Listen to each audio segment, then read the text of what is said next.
Vendredi le 3, bienvenue en prenant votre café. Merci d'être là. Merci d'être là. Je vous demande tout de suite de faire un like, comme ça je vais vous foutre la paix.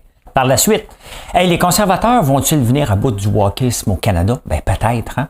Il y a François Legault, bien entendu, qui s'excuse, puis il va nous donner des bonbons. Il n'a rien compris. Il n'a rien compris. On y en veut parce qu'il nous en donne trop, puis il continue à nous en donner. Hein? Comme si ça n'a pas de bon sens. On va parler de ça. Le déclin de la pollinisation et le danger pour notre café. Un article super intéressant que j'ai lu dans mon journal presque préféré, Le Temps, en Suisse. Le S&P 500, qui va monter de 15%, peut-être. La récession, on va parler de ça. Le yo-yo dans le luxe, tiens. Et il y a un jeune homme de 31 ans qui est presque content que son père est décédé l'année passée. Je vais vous dire qui. Hein?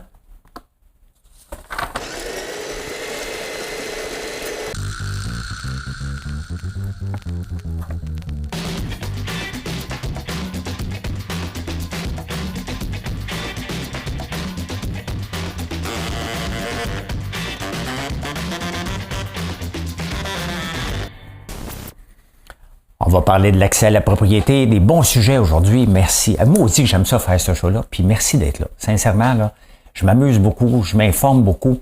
Je travaille comme... c'est presque une job en temps plein. Hein? Mais vous êtes de plus en plus. Et ça, ben, ça me touche, ça me fait plaisir. Donc, voilà. C'est dit, il faut le dire, parce que je vais vous dire tout le temps pourquoi tantôt. Je vous remercie beaucoup plus aujourd'hui. Je vais vous dire, il y a un lien. Hein? Puis je vais commencer à vous remercier encore plus. Juste trouver les insolites, j'aime ça. Les conservateurs en avance de 14 points à Ottawa. Et ça, là, c'est pas que j'aime Pierre Poilievre, c'est qu'à un moment donné, le wokisme, hein, la gauche qui donne tout, hein, les gens sont pas cons. Les gens veulent avoir des affaires, mais à un moment donné, ils veulent avoir ce qu'on est capable de se payer. Et puis les gens commencent à se rendre compte que ça n'a pas de bon sens ce qui se passe. C'est la même chose qui se passe à la CAQ, mais on va en reparler tantôt. Mais là, les gens sont en train de dire, regarde, Trudeau, arrête de nous en donner. Hein? On en a trop. Arrête de faire plaisir à tout le monde. On veut pas ça. On veut que tu gères. Hein? On le dit jamais comme ça, mais c'est exactement ce qui se passe. Parce que pendant des années, il nous a fait à croire, mais là, les conservateurs ne sont pas en avance parce que Pierre Poilievre est là. C'est parce que Trudeau et la NPD sont tellement mauvais que ça n'a pas de bon sens. Donc, est-ce que c'est un retour? C'est toujours ça en politique. Hein? On s'en va vers la gauche, ils dépensent trop. Là, les gens disent, ça n'a pas de bon sens, il faut falloir payer. Oups! Hein? La droite arrive, on appelle ça austérité. Ils se font mettre dehors. L'autre arrive puis dit, ben, je ne peux pas être austère, je dépense. C'est toujours comme ça. Toujours comme ça. Fait que là, on s'en va dans un mouvement qui va être, ben, faut qu'il rentre, là, mais s'il arrive au pouvoir, ça va juste faire du bien. Assainir des finances publiques un peu. Je rappelle que quand même, Trudeau, il a rajouté 100 000 fonctionnaires pour aucun service supplémentaire. Faut le faire, hein? Faut le faire. Hydro-Québec, au moment que j'enregistre ce show en ce moment, Hydro-Québec a annoncé il y a quelques heures un investissement de... Là, c'est vraiment... Là, je vais en parler plus demain, là, mais ça va varier entre 100 et 185 milliards, des nouveaux barrages, de l'éolien. On en a besoin, mais à quel prix? Qu'est-ce qu'on va faire avec ça? Le seul danger que je trouve avec Hydro-Québec, surtout qu'ils ont déjà dépensé 1 milliard de plus en dépenses, 17% d'augmentation des employés et des dépenses déjà depuis un an. Puis on n'a eu aucun service. Hein. Ici, c'est reconnu, à Outremont, j'en ai parlé plusieurs fois, qu'on a des pannes à répétition, en campagne aussi. Donc, qu'est-ce qu'ils font, ces employés-là? Le réseau est en mauvais état. On a donné 4 milliards de plus de dividendes au gouvernement. Il y a quelque chose qui se passe. Là. Ça n'a pas de bon sens qu'on ait... Hey, 1 milliard! On est rendu qu'on parle tellement dans les milliards, c'est rendu que on pense que c'est des pinottes. Non, c'est de l'argent, les amis. C'est beaucoup d'argent. Je sais pas combien d'employés ça peut représenter, là, mais une méchante gang, ils sont où? Qu'est-ce qu'ils font? Hein? 100 à 185 milliards pour les 10 prochaines années. C'est mieux d'emmener des entreprises, mais pas des entreprises subventionnées. Hein? Emmener des vraies entreprises qui veulent bénéficier de l'énergie verte, l'énergie moins chère, mais on n'est pas obligé de les subventionner en plus. Là, faut arrêter, là. Faut arrêter la folie, là. Regardez, je suis fier pour Luc Poirier, qui a vendu son terrain 240 millions à Nordvolt, mais là, Nordvolt a fait un cadeau super à Luc Poirier, mais avec notre argent, Luc pensait que ça valait 400 millions. Il avait payé juste 20 millions en 2015, donc ça n'a pas pu prendre autant de valeur non plus. Là. Donc, il ne faut pas capoter, mais c'est ça. Hein? On va au Québec, au Québec, au Québec.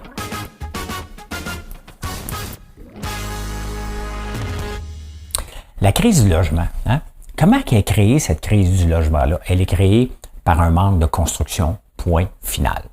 OK? Il n'y en aurait pas de crise si les constructeurs auraient moins de bâtons dans les roues.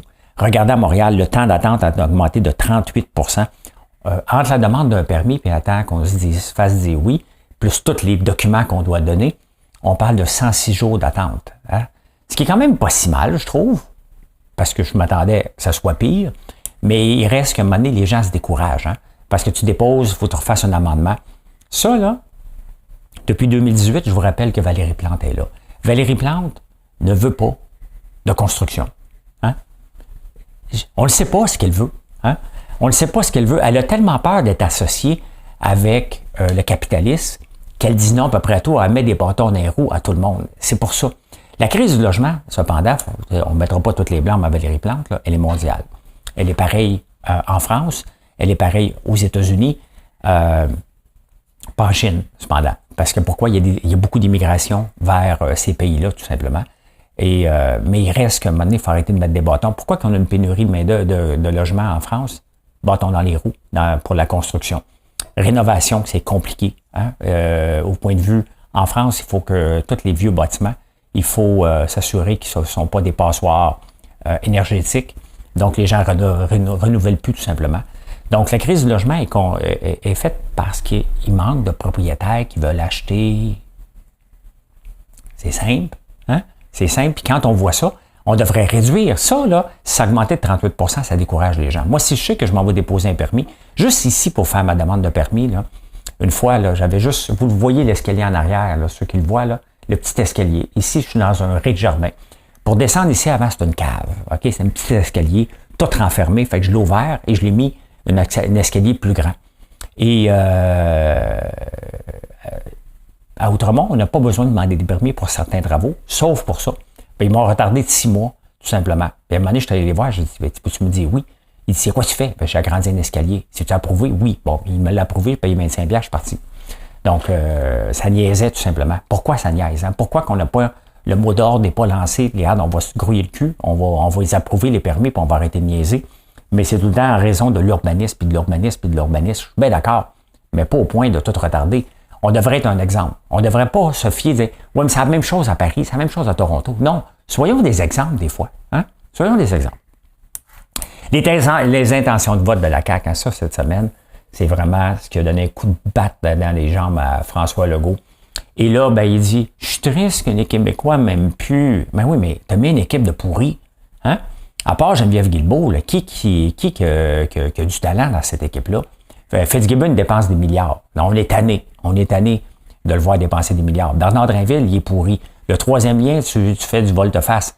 Jean Talon, aussi. Après, ce gouvernement-là ne gère plus, gère en fonction des tapes, c'est la gueule qu'il reçoit, ce qui n'a aucun bon sens. Hein? Aucun bon sens. Donc, le problème, on est prêt avec lui. Et qu'est-ce qu'il dit? Il dit, ouais, les gens ils votent pas pour moi, sont fâchés parce qu'à cause de l'inflation. C'est pas à cause de l'inflation. Fait qu'ils vont nous redonner un autre chèque supplémentaire. Les gens qui dans le besoin sont contents. Là. Je suis pas contre ça. Là. Je suis pas contre le fait de les gens dans le besoin de les aider. Mais le problème, c'est qu'il va donner encore un petit bonbon à tout le monde en pensant que, tu sais, quand tu es fâché, là, tes enfants sont fâchés après toi, tu leur donnes un petit cadeau. Là, tu sais. Donc, c'est un peu la même chose. C'est pas ça qu'on veut. On veut de la gestion. On veut un Bernard Drinville out. On veut Éric Kerr out. On veut que Fitzgibbon se comporte de façon diligente avec notre argent. Je pourrais en nommer un paquet d'autres. Jolin Barrette, il sert à quoi à part se chicaner avec tous les juges? Geneviève Guilbeault, on doit admettre qu'elle fait une pas pire foutu job à date. Mais le reste, ça fait pitié en tabarnouche. Hein? Dubé, j'en parle même pas. Il n'y a rien d'abouti. Il est calme. Mais il n'aboutit rien avec sa réforme. C'est sûr que c'est grand, c'est long. Mais entre la grande réforme et les petits détails, il y a moyen de faire des affaires. Il ne s'est rien passé de nouveau. Là, on continue d'embaucher. Donc, c'est ça qu'on dit à François Legault. Ça ne marche pas, puis les gens que tu as mis en place, on ne les veut pas. Hein? Mais il ne peut pas rien faire, fait qu'il va donner de l'argent en pensant à s'en sortir. Bien, vivement, puis à Paul Saint-Pierre Plamondon, là. Vivement à Paul Saint-Pierre Plamondon. On n'est pas fâché parce qu'il y a de l'inflation et on n'a pas assez d'argent dans nos poches. On est fâché parce que tu embauches sans compter et que tu dépenses notre argent. C'est pour ça. On n'a pas besoin d'argent dans nos poches. Là. Oui, tout le monde en a besoin. Là. Ouais. Ce qu'on a besoin, c'est de la gestion. On a besoin de ne plus attendre avec des services de garde. On a besoin de ne plus attendre comme des fous quand on va à l'hôpital, qu'on arrête d'aller au privé. Il faut arrêter l'exode des étudiants du public vers le privé. C'est pas normal. S'ils le font, parce qu'il y en a beaucoup, c'est parce que c'est mal géré, on est tanné. Hein? Si je vais au privé, moi, c'est parce que ça ne me tente pas d'attendre 7 mois pour me faire dire que j'ai une petite virgule à corriger alors que je dois le savoir dans 2 heures quand je vais au privé. C'est ça qu'on dit à François Legault. Hein? C'est ça qu'on dit à François Legault. Ben, écoute, hein? Ben non, c'est pas Mission Accomplished, là. Excuse-moi, j'ai posé sur le mauvais piton. L'accès à la propriété. L'accès à la propriété, on en parle beaucoup, hein, mais l'accès à la propriété, les maisons coûtent de plus en plus cher, les intérêts. Mais pour une première fois depuis longtemps, l'accès à la propriété a réduit de 1,4. Hein. 59,9% des gens ont une maison. Le reste sont à loyer. Mais je vous ai montré la semaine passée, il y a un graphique qui montrait que ça vaut plus la peine. Puis je l'avais mis encore, mon fameux exemple de est-ce que c'est mieux de s'acheter une maison ou un loyer. C'est rarement profitable, une maison, sauf que c'est de l'épargne forcée. La plupart des couples, 74% des couples ont une maison, 40% des gens célibataires ont une maison. La moyenne est de 59,9, on l'a réduit de 1,4%. Donc l'accès à la propriété, c'est normal qu'elle ait baissé avec l'augmentation des taux d'intérêt, mais c'est un constat quand même à faire. Mais pour moi, je ne vois pas ça comme un drame, hein, parce qu'on met trop d'emphase sur le fait d'avoir une maison. Ce qui est cool, là, hein, ce qui est bien parfait, c'est le fun d'avoir une maison. J'en ai 2 maisons, je ne suis pas en train de remettre ça en cause, mais je le sais très bien que le même argent, si je l'avais mis à chaque mois dans un S&P 500, si je ne pense qu'à faire de l'argent, ça aurait été plus payant de faire ça que d'avoir ma propre maison. Hein. Tomber sur la tête.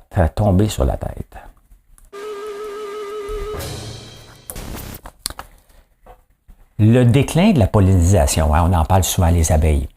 Mais il y a d'autres insectes aussi qui pollinisent. Vous savez que le café, les mangues, l'autre, les cacaos, ça vient beaucoup de l'Afrique. Le réchauffement de la planète affecte aussi les pollinisateurs, qu'à un moment donné, il y a une limite à accepter la chaleur. Hein. Les abeilles ne vont pas les polliniser à 50 degrés. Donc, ils ont la chienne que le réchauffement climatique affecte les abeilles en plus des maladies qu'ils ont. Hein.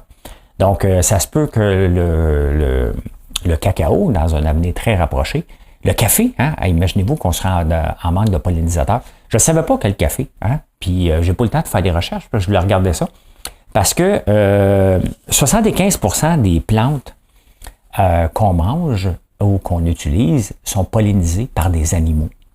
Et ça m'a fait sourire parce que le miel n'est pas vegan. Ceux qui sont vegan ne peuvent pas manger du miel. Hein? Sauf que les plantes qu'ils mangent sont pollinisées par des animaux. Ça me fait sourire un peu. Tiens, mes petits vegans. Non, mais je vous aime pareil, là. Tu sais, t'as peu. Les petits criquets, là, ça doit aider pour la pollinisation, ça. Ça me fait rire. Parce que le miel ne l'est pas.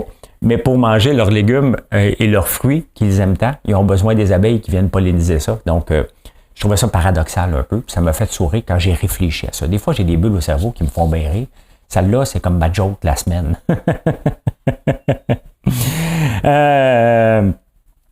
Ouais, changement climatique trop chaud, là, j'ai ri, je sais pas. Ouais, fait que 75% des cultures dans le monde dépendent, entre autres, des abeilles. Donc, il faut en prendre soin en évitant de mettre trop d'engrais, des herbicides et tout ça. Hein? Finance.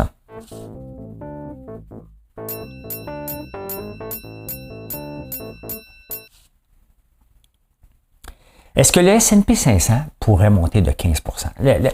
Les économistes, là, ils se promènent, c'est des bipolaires. Hein? Ils se promènent une journée, non, on s'en va en récession. L'autre journée, non, on regarde, ça a bien été ce résultat-là, on va augmenter de 15%. On va regarder qu'est-ce qu'il y a de l'air en ce moment.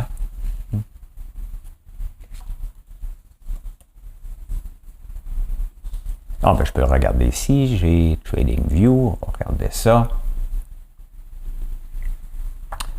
Je vous amène ici. S&P 500, ben regardez la belle remontée de 4102, donc ça, on regarde ça, je ne peux pas le faire comme ça. Une belle remontée aujourd'hui, regardez, presque 1,5%. Les résultats d'Apple, je pense qu'ils sont dedans, ça aide beaucoup, mais le marché est assez ouvert, beaucoup, même mon favori Coca-Cola, qui remonte des limbes aussi, qui est à 51, qui en vaut maintenant 57. Tu sais, c'est des titres qui sont supposés être pépères, qui montre beaucoup sur la confiance des gens. Les gens avaient peur avec ce trimestre-là. Hein? Donc là, les gens, les résultats financiers de la plupart des entreprises sont sortis. Ça les rassure. Que vous ayez ou non des actions, vous en avez par la bande, entre autres, dans votre fonds de retraite. Donc, on a besoin d'un marché, pas qui va trop vite, hein, mais qui grandit constamment. Et le S&P 500, je le répète, parce que c'est important. Si vous ne voulez pas gambler à la bourse, mais vous voulez être dans le marché boursier, c'est bien d'en trouver un. Vous en trouvez un à votre goût et vous mettez à chaque mois un montant d'argent. Hein? Donc, voilà. La récession. Est-ce qu'on va en avoir une récession? McDo est content. S'il y en a une, il en souhaite presque une parce que les gens vont aller là-bas. Il y a l'indice popcorn. Donc, est-ce que je vais être content? Ça a l'air que les gens mangent beaucoup plus de popcorn quand on est en récession. Donc, est-ce que je vais avoir des retombées là-dessus? Ben, probablement. Hein? Mais je ne souhaite pas de récession. Je souhaite un ralentissement parce qu'un ralentissement est sain pour éliminer les entreprises qui n'ont plus d'affaires là, qui prennent des mauvais jobs. J'espère que ça ne sera pas la mienne jamais de ma vie, mais une entreprise a un début et une fin. Donc, en tout cas, ça ne sera pas cette année pour moi. Là. La fin, j'ai confiance en la prochaine année, vraiment confiance. Pas parce que c'est facile, parce que je travaille en conséquence. Hein. Donc là, c'est WestJet qui a dit, moi, j'ai pas peur de la récession, les gens voyagent quand même. Mais c'est sûr qu'un CEO d'entreprise, il faut qu'il envoie le message, continuez à voyager, ma gang. Hein. Venez dans le Sud, quand même, vous n'avez pas de maudite scène, endettez-vous. Venez dans le Sud, c'est un peu paradoxal de dire ça, parce que il protège sa propre entreprise et c'est normal. C'est normal. Donc, j'ai jamais vu d'indice voyage, récession, mais popcorn existe vraiment, par contre. Hein. Et le yo-yo dans le luxe, hein? Regardez bien ça. Regardez bien ceci. Estée Lauder, hein? Estée Lauder en arrache en Chine. Et les résultats financiers en paraissent, regardez, ils ont perdu 27% dans le dernier mois. Donc, ils étaient très forts en Chine. Là, ça va moins bien. Donc, ils se font brosser. Mais si tu regardes sur 5 ans, encore une fois, regardez, ils ont revenu au point de départ. Donc, c'est les 5 dernières années, Estée Lauder n'a rien rapporté, tout simplement. Louis Vuitton, on va aller voir. Louis Vuitton, qu'est-ce qui fait de bon aujourd'hui, Louis Vuitton? Ben, Louis Vuitton, 4% d'augmentation aujourd'hui. C'est énorme. Je n'ai pas vu les chiffres, mais je pense qu'ils ont sorti leurs chiffres. My God, 4% d'augmentation. On va aller voir mes placements. Moi, je suis un bipolaire de ziotage de mes placements. Je regarde mes placements que lorsque ça va bien. Fait qu'aujourd'hui, je vais aller voir.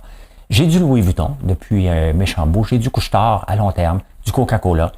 Et c'est toutes des entreprises qui rapportent des dividendes. Je ne sais pas pour Louis Vuitton, mais les autres, oui. Donc, c'est des beaux revenus passifs. Hein? Revenus passifs. Les marchés émergents, hein, on parle de la Turquie, du Vietnam. On aurait pensé qu'avec l'inflation, il était pour en arracher solide avec la montée des taux d'intérêt parce qu'ils empruntent énormément. Sauf que la plupart de ces pays-là ont acheté beaucoup de devises en dollars américains pour se protéger contre l'inflation. Et c'est pour ça que le Bitcoin, ni l'or, ni les valeurs refuge chez le dollar américain. Et avec cette force-là du dollar qu'ils ont acheté, et c'est pour ça que le dollar américain va bien à peu près partout, c'est que les gens l'ont acheté tout simplement, ils peuvent continuer à se protéger contre l'inflation. Et aussi, les banques centrales. Je parle souvent des banques centrales comme la Banque du Canada qui visent 2% et la politique qui vise à se faire réélire. Et souvent, il y a un clash entre les deux. Mais cette séparation-là, elle est nécessaire. Hein? Bien, les banques, la plupart des pays émergents se sont dotés aussi de banques centrales séparées du pouvoir, justement, pour avoir une politique monétaire qui a de l'allure. Donc, des fois, on peut être critique avec ce qu'on a ici, mais quand on regarde ce qui se passait avant dans les marchés émergents et ce qui se passe aujourd'hui, bien, c'est là que c'est avantageux. Hein? Avantageux. On s'en va. Je te mêlé dans mes pitons insolites.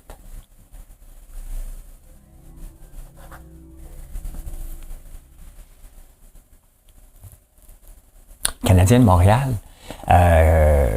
Quand Georges Gillette a acheté ça pour 250 millions, il avait emprunté en tabarnouche à des taux d'intérêt qui avaient dignes des Shylock. Il l'a vendu à Jeff Molson pour 575 millions en 2009. Puis le monde disait, oui, ça n'a pas de bon sens. Bon, aujourd'hui, le Canadien de Montréal vaut 2,5 milliards. Est-ce que ça le dérange tant que ça de gagner ou perdre? Hein? Pas vraiment. Hein? Tout un placement de 5 fois la mise quand même. Hein? C'est fou complètement. Hein? Soyez reconnaissants. J'ai été reconnaissant au début, je disais merci d'être là. Hein? Je suis content. Soyez reconnaissant pour éviter les attaques cardiaques. Les gens qui s'auto flattent, je suis tellement chanceux. Merci d'être là. Réduit le stress de façon assez importante pour réduire. À un moment donné, il faut être reconnaissant dans la vie parce que le stress amène aussi la haute pression et les attaques cardiaques, les crises cardiaques. Donc, soyez reconnaissant et vous allez plus avoir... Non, pas plus, là, calmez-vous. Là. Faites du sport aussi, mangez bien. Là. Mais commencez à travailler le positivisme. Vous voyez, je suis un coach de vie aujourd'hui. Hey, Red Bull. Le fondateur de Red Bull est décédé l'année passée au mois d'octobre 2022. Et son fils héritier, qui a 31 ans, qui sort avec la fille de Swarovski. Hein? Ben écoute, ça va bien, Red Bull, ils ont rapporté 1,4 milliard de pounds, donc à peu près 2 milliards de profit. Et ils se sont versés un dividende de 1 milliard de pounds, donc 1,5 milliard. Et donc, il a ramassé 750 millions de dividendes. Il y a 750 millions de dividendes. Il est très riche parce que Red Bull, maintenant, il lui appartient. Et il a 31 ans. Hein? Il était-tu content, lui, que son père meure?